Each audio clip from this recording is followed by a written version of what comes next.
Hi everyone, it's Maureen, and I wanted to give an update video on my Lucet.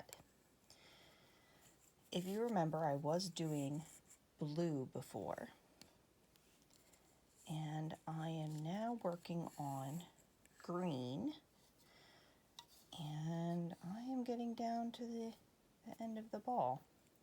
But I wanted to go over a few and show a few tricks that get challenging with Lucet that you may run into while you're working a amount of thread into cord. One of the many things that you can run into is tension issues. Just like any other fiber art situation, you run into challenges where you have tension issues that will cause challenges in your resulting product. Just trying to cut. Okay, here you go. Here's one. Let's see if we can get it to focus. There we go. So if you can see, there's a stitch that's sort of out of place here, and that regardless of tension or tugging, this stitch is not going to go into the braid. And you may run into lumps and bumps as you're learning to do Lucet. And if you don't tighten down your stitches as you go along, you may run into this situation where you have one stitch that'll be out of place, or if there's not a lot of tension, it'll create a loose situation. Here's a good example of one.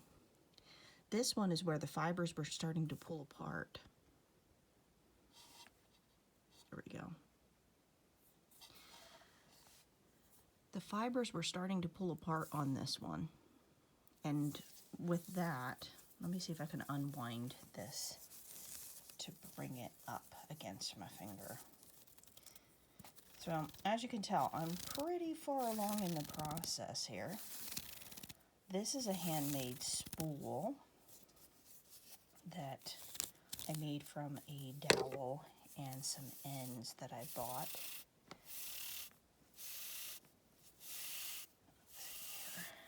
Back to this part. Ah, here it is. All right. So I've got this bulky stitch here that won't, regardless of finagling, won't settle down and won't lay flat. So you're going to run into some challenges in your product. It may not be 100% smooth the entire time. But I wanted to show these to you just because this is sometimes the challenge of making something by hand. It may not turn out perfect every time, or you may have lumps and bumps and challenges in it as you make it. Since this is cord and it's meant to be cut up into pieces, these pieces can be cut out as you go along.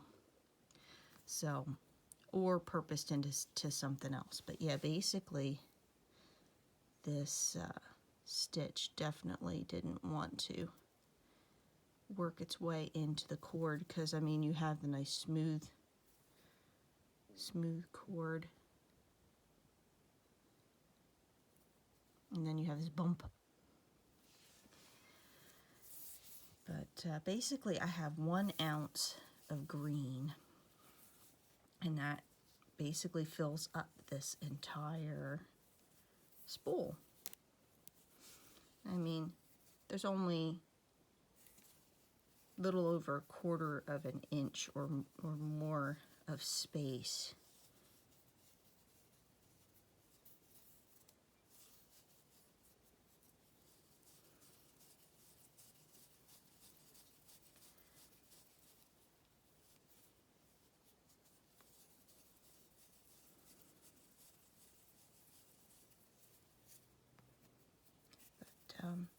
These tension issues or having a stitch out of place are going to be pretty common and are even seen in some of the surviving examples of cord from the medieval and Renaissance period. And it seems that a lot of folks back then didn't worry about the imperfections near as much. Materials were hard to come by, so they made do with what they have, imperfections and all. And that's something I think we get a little caught up in with either reenacting or recreating historical clothing and its details, as sometimes we're always looking for perfection. But to be honest with you, perfection didn't exist in the original, and they are materials made by humans, so there's not, and we're not perfect as much as people maybe try to, be as perfect as they can. It's one of those situations where you're going to have some imperfections in your work, especially as you're learning. Don't get frustrated if you have some lumps and bumps, either where in this case, what I had showed you up here, that was where the silk was coming apart and fraying, and it just didn't want to tension down regardless. So I just worked past it and still have plenty of very good and useful cord after going through that period.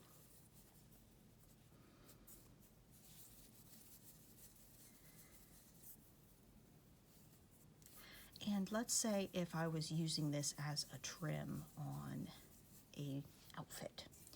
What I would do with the trim then is you can cut out, yet again, cut out that piece and then just sort of overlap your work and work it together, which you do also see on period examples as well. Sometimes they would have to piece multiple pieces together. Piecing is very period.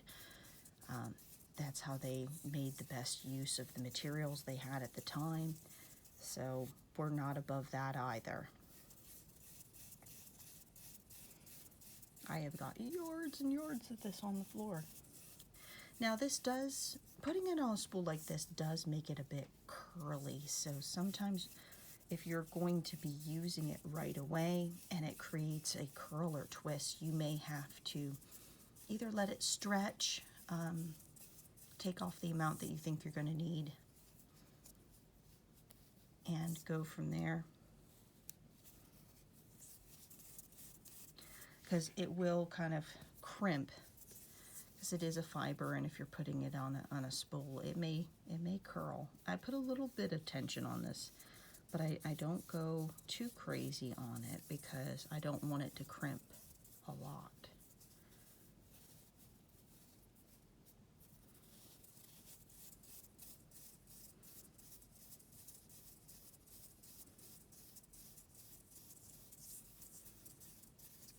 One of the other situations you may run into, besides frayed areas that may create a bump in your work and a stitch that didn't get tensioned into the work properly as you went along, the other trick is dropped stitches.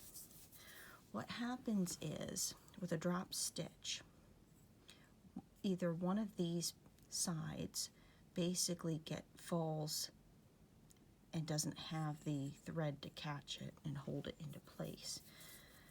And what happens from there is it basically undoes the cord that you're making. If you put tension on it, instead of it looking like the four-sided cord, it'll kind of look like it'll pull out into like a little chain braid.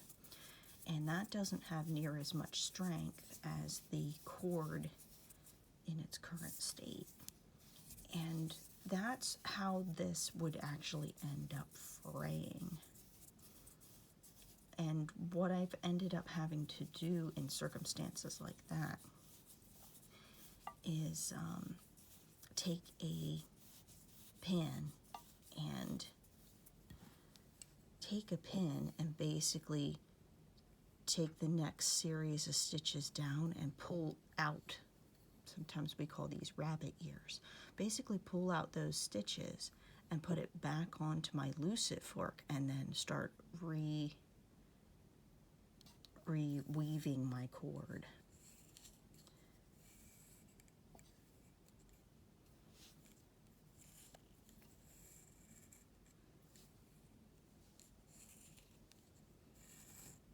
Now, drop stitches are not easy. If you have a challenge with like your eyesight and close work as a challenge, you may want, if you drop a stitch, you may want to get a magnifying glass, or one that can be attached to a table, so to speak, so you're a little bit more hands-free. And having that magnifier would be really useful, not only as you work, to save your eyes a little bit, especially if you have problems with close work, but also it would help when you drop a stitch, because you're going to have to take a pin or needle, I normally use a needle, to pull out that next series of stitches below where it's beginning to fray and pull apart.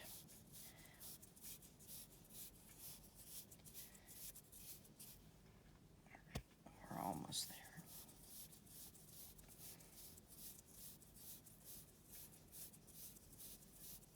Putting this loosely back on the spool. No, I'm not.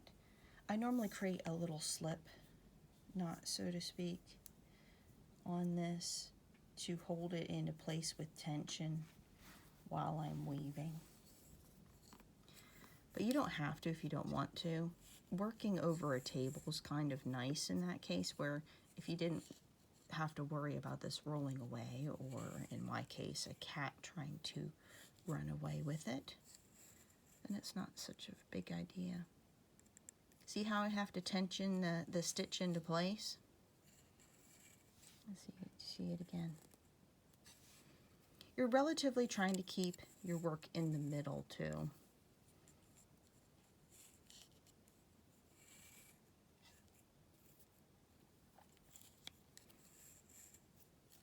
But those are the three most common challenges you run into with Lucet. Either a stitch that has not set into your cord correctly, a bump in your cord because of fraying, or a inconsistency in the thread that you're using. So you do want to use as smooth a thread as possible that doesn't have imperfections in it if possible. Or dropping a stitch and then it becomes undone, and then you have to pick up where your stitches began. So if anybody is making Lucet and has questions, please let me know. Don't forget to like this video and subscribe. If you want to be notified of when I upload, you want to click the little bell when you subscribe. I really hope that everybody is doing well, and I look forward to talking to you in my next video. Bye.